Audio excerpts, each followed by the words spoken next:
So what's up guys, nag-classic ako sa RG tapos nakilala ko na itong kalaban tapos parang familiar siya na nakalaban siya ni Franca. Tapos sabi niya susunod niya daw ako sa kanya. Tapos yun, habang lang ako yung naglalakad dito ay bigla ba naman nag-double dash to sa harapan ko. Tapos sabi ko sa kanya, gaya-gaya siya, sabi niya, siya na daw papalit sa akin. Tapos habang papunta ako sa mid dito, bigla na naman ako pre-install. Nagulat ako kasi bigla na lang siya sumulpot.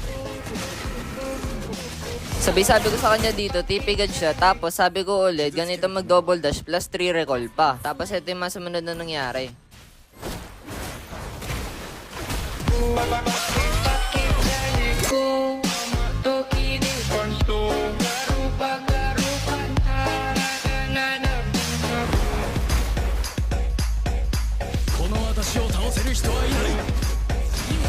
Nahilig mo freestyle. Pakitaan kita tunay na freestyle.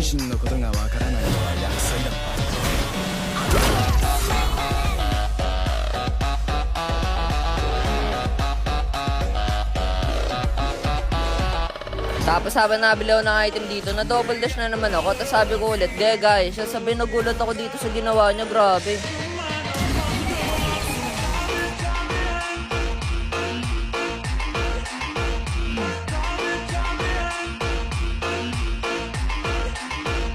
Di pa ako tapos.